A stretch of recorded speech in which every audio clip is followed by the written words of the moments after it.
Мы с вами, мы знаем, как вам тяжело. Спасибо вам за ваше геройство. Вы каждый день совершаете подвиг. Вы каждый день выходите к людям. Вы каждый день рассказываете правду. И не боитесь. Спасибо вам большое за это.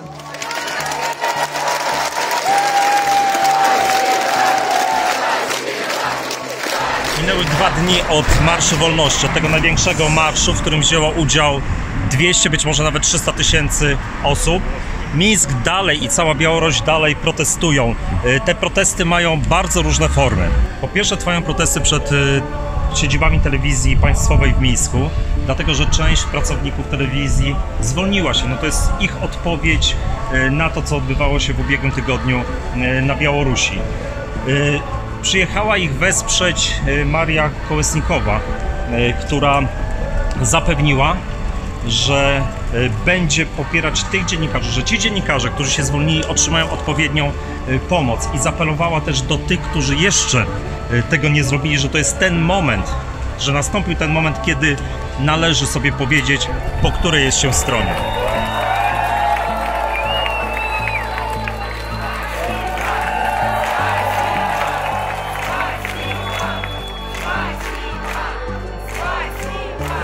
Idziemy z robotnikami z zakładów, jednych z zakładów, które właśnie strajkują w Mińsku.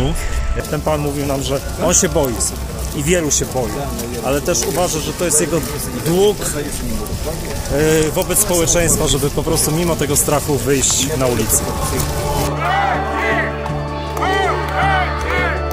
Ci robotnicy byli jeszcze kilkadziesiąt minut temu w innym zakładzie, gdzie przyjechał urzędujący prezydent Aleksander Łukaszenko.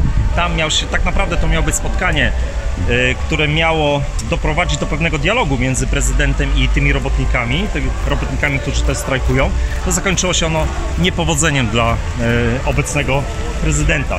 Robotnicy wracają teraz do swojego zakładu, ale po drodze mijamy również inne zakłady i mamy takie przystanki, kiedy zatrzymujemy się i oni skandują: wychodźcie, po to, czyli skandują, żeby robotnicy tych innych zakładów również przyłączyli się do ich protestów. Stoimy przed mińskimi zakładami silników. 2 robotników w rozmowie z przedstawicielką sztabu Cichanowskiej powiedziało, że jest gotowych pójść na ofiary tylko po to, żeby coś się zmieniło. Oni rozumieją, że to nie musi być wygrana dla nich w sensie finansowym, ale po prostu stwierdzili, że nie są dalej w stanie tak żyć.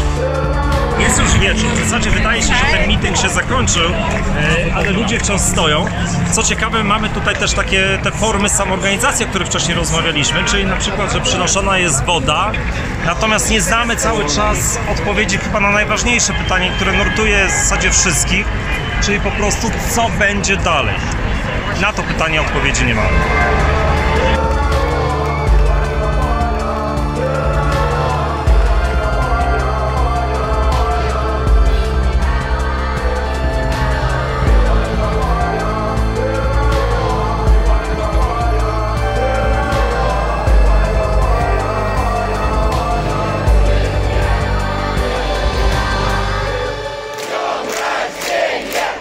Pod aresztem w centrum miasta stoją ludzie z flagami, z plakatami, wielu krzyczy wolność. Dlaczego? Dlatego, że dzisiaj 42 urodziny ma Sergiej Cichanowski.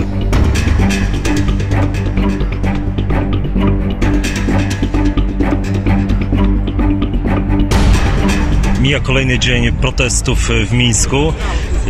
W zasadzie już tradycyjnie to kolejny raz, kiedy ludzie zebrali się pod budynkiem rządu. Kilka tysięcy osób, plac jest zapełniony i wiele plakatów właśnie z tymi hasłami, którymi protestujący obklejają pomnik Lenina, który stoi przed siedzibą rządu. Natomiast cały czas nie wiemy, co będzie jutro, co będzie w najbliższych dniach, co nas czeka i co czeka przede wszystkim Białorusinów.